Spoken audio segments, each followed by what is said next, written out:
When we talk about ministry incapacitation, sometimes many people see it as, an insult or a degradation of these portfolios.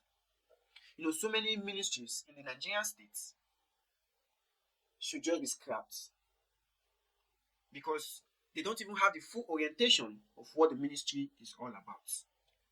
Some of the laws and the reforms they try to make are not even of utmost benefit to the citizens. Now, an age limit for school enrollment in Nigeria is now the topic of the day. The Minister of Education, Professor Tahir Maman, on Thursday announced a ban on admissions for candidates under the age of 18 into tertiary institutions in the country. Maman announced during the 2024 policy meeting of the Joint Admission and Matriculation Board, jamb, that they are hereby notified that there is now a ban on underage students, those under the age of 18, into the tertiary institution from this 2024 admission, he said. Now, the federal government of Nigeria has made conflicting announcements, regarding the ban on admission for students under 18 years old into tertiary institution. Initially, in July 2024, the Minister of Education, Professor Tahir Maman, announced a ban on admission for candidates under 18. However, just a few days later, the same ban was reportedly reversed. It is 6 years pre-KG, 6 years for your primary school, 6 years secondary level before tertiary institution. Now, the normal educational standard that has been in place since 1982 is 6334, which means 6 years for your primary education, 3 years for your junior secondary school education, 3 years for your senior secondary school education, then 4 years for the normal tertiary school education. But the age preference for entrance or to begin the school system was not clearly defined. That is why a 2-year-old can start, their pre-KG or their kindergarten level. A 3-year-old can start from, the KG1, which is the kindergarten. A 4-year-old can begin school. 5-year-old can begin school, and all of that. Now, according to them, they are saying that the age to get into the primary school system starts from 6 years. So if you are to presume of the age that this individual is to start, or this child is to start school, we are talking about, starting school at the age of 3 years, which means you go from your KG1 to your KG2 to your KG3, which is 3 years, then starting your primary one at 6.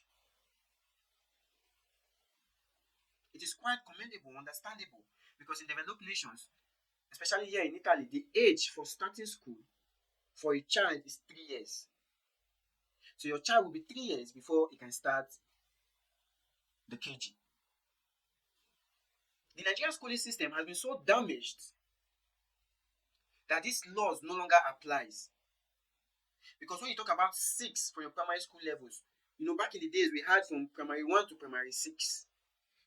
This applied to the federal schools, the government primary schools, and all of that. Due to lack of government interference, management, and sustainability, which gave rises to, private schools. Due to the expenses and all of that, they had to scrap the primary 6. Then it now became 5334, which has been a standard that is being operational, by the primary schools for private, owners. So after that, it reduces the age of these individuals, of these children, to get into tertiary institution. And remember, age is not a yardstick for maturity. And they give all kinds of silly, excuses as to why it shouldn't be so. Until you are 18 years, before you can get, a form for jamb and all of that, which is very disgraceful with the Nigerian system as of now to be saying so. The Nigerian curriculum has not been changed. New ideas has not been introduced to the Nigerian curriculum. They are only rebranding, changing the interface of these textbooks, the back pages and all of that of these textbooks, putting it out to schools. Go and check the Ministry of Education to see for the last 10 years, 10 to 15 years, if they have updated their curriculum. It is what you teach the students in schools that they come out to be a representative of. The question is supposed to be, what are you teaching them in school? What are you mandating that these schools teach these children? It is not enough to say, oh, where are they rushing to? Where are they hurrying to? All of this, I don't know what to call it. But the question should be, what exactly are they teaching these children in school? Have you been able to investigate, to understand the kind of curriculum, if it is something that the children want or not? Now you're talking about going back to the 633 and all of that. Are you aware that in most schools today, when a child leaves home, starts school by 8, most of the time they get home by 5? Gone are the days when the federal schools, the public schools was in vogue and fully operational. The schools closed by 1, 2, depends. But now a child has to stay in school 3, 4, 5. Why? Because they have to learn. Why not speak about that? Why not speak about that? When a child is being bombarded with subject upon subject, that when they come out to the public, they are not even being able to represent themselves. You are not speaking about that. No child should be subjected, to this kind of schooling system. You are not saying anything about a child having to do 14 subjects, 13 subjects, 15 subjects in schools, packing their brains with a bunch of nonsense. And majority of them who are not fully bred ends up cramming only to pass an examination. And the truth be told, Mr. Minister, that children only study to pass an examination. They don't study to get the knowledge. Because why? They are being bombarded with subject upon subjects, thereby losing focus, and then cram, to pass an examination. These are the things you are supposed to be looking at. Understand what they are teaching these children in school. Their civic responsibility in society. Their role as individuals to the growth of nation building. No, you're not talking about that. You're talking about age. Sometimes we call all these misplaced priorities. It's a misplacement of priorities because you don't know what to do. It is not new because the government is also the same. The kind of policies they're supposed to be setting, they are not setting. Now, how can you expect a child, after their secondary school education, they have to write an exam, called the SSC examination or the West African examination. After that, they have to also write their national examination, which is called the NECO. You do the WAEC, you do the NECO. Why? Just to ascertain yourself as, worthy of your past years of studies. Now, going back, after which you now register for JAMB to take another examination to see if you are worthy to get into the higher institution. And most of the time, not everybody, make the cut-off mark of depending on the institutions they are going for. Now, the ones that pass that examination will now have to go to these universities and then write another exam of validation. And yet, you don't see all of that. You don't see all these things that are putting bottlenecks on children and their learning capacity. Because take, for instance, a child that, goes through the normal 533, process and then leaves the secondary school at the age of, give or take 16 years. Wrote WAEC and wrote NECO. Probably did not, make some of the subjects that makes him qualify, to apply for the tertiary examinations.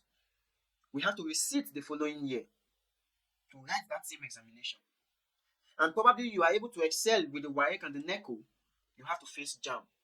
And if you are not able to make it, with the actual cutoff mark that the school you are requesting for requires, you have to sit over and over again to write that same examination. And most of the people end up, going above 18, 19, some 20 years before they get into tertiary institution. Why? Because they are trying to impress, to make a cutoff mark.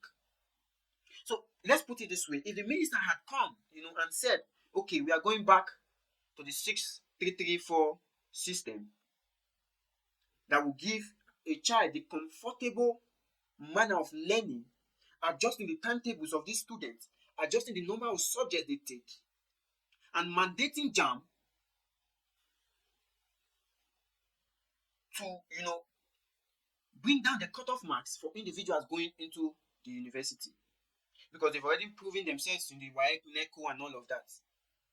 So JAM should not be a bottleneck. So if you say 18 years should seek admission, then you have to say that admission should be automatic the moment you get to 18 years. It's an automatic admission the moment so long as you excel with your WAEC and your NECO. It's supposed to be automatic. Automatic. That is what you are supposed to say. You are not supposed to say 18 years old should not seek admission, should not be given admission if you are not up to 18 years. What you are supposed to say is the moment you turn 18 years or you go through the secondary school process, you make your WAEC in A's or in B's or in C's, automatically 18 you get an admission. All you need is to take the form from the school, fill, submit your details, they verify, and then you go for prenup and you are given admission. Simple. So, not to come up and start saying 18 years is the normal age of maturity. Who told you? Some people are 30, they are still not matured. Most of the politicians and the political office holders we have that are above 40 and 50, do you think they are matured? If they are matured, the priority of their children, of the nations, will be their utmost priority, not their selfish interests. So they are not matured. They are not matured. So the public has reacted in so many ways because why this decision has sparked debate among educational stakeholders.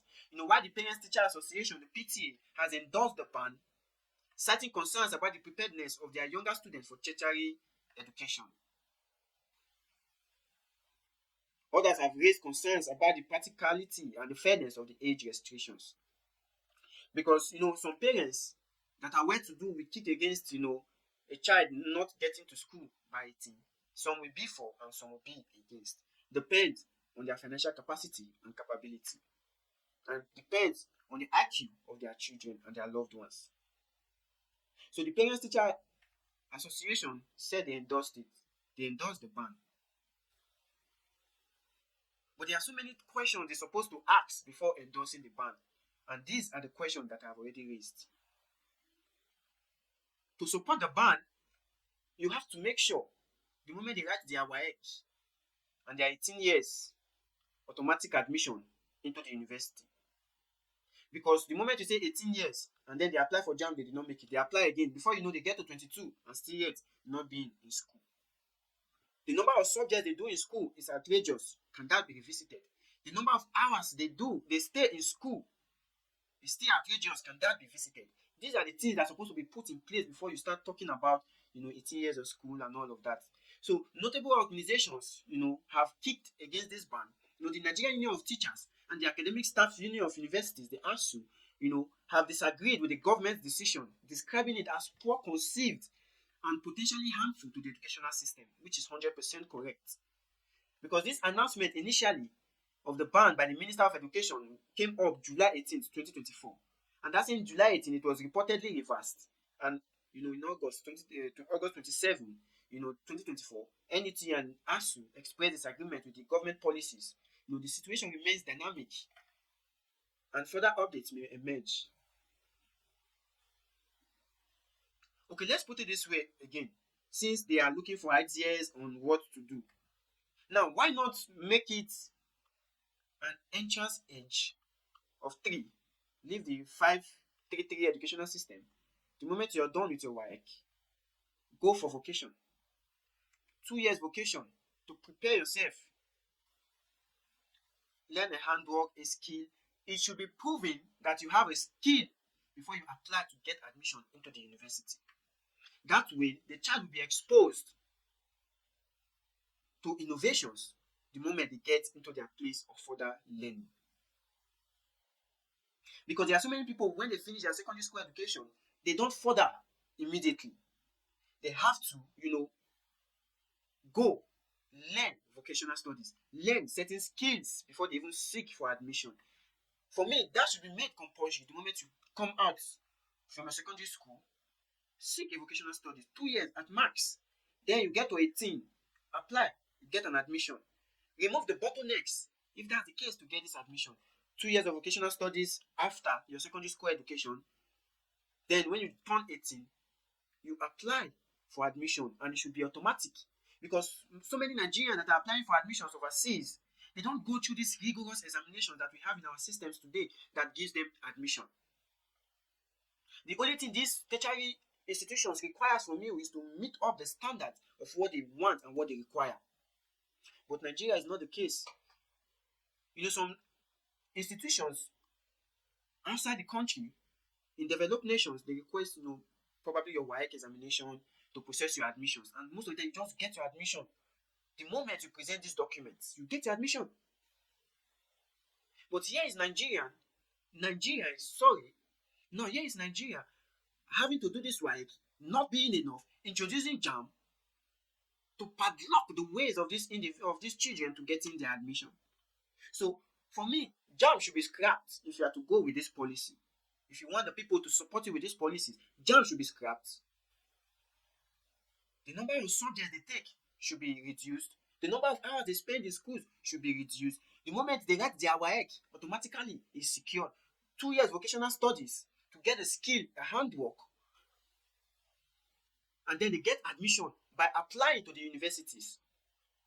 They get admission, finish their education, come out and be useful in the society. Now you see the state of the nation. No one wants to learn a handwork anymore. No young youth is trying to get a skill anymore. There are so many skills deficiencies we have in the society today that needs these young individuals to fill up these spaces. So the moment they do it this way, trust me, Nigeria will develop and they will grow. Because making vocational studies very compulsory, scrapping jamb in totality, because that is a fraud on its own. In the subsequent video, I will speak about jamb and how they frustrated the effort of so many children from getting admission. Because I don't see the reason why an individual, after their WAEC, can apply to a school in London, can apply to a school in Canada, can apply to a school in America, can apply to a school in Germany with the WAEC results, get an admission, get into school and graduate, but can't do the same in their home country. Why? Because of jamb. Because after your WAEC, you have to go for jamb. And after the jamb, you have to go for your posterior ME. Segregation amongst your own people. I rest my case.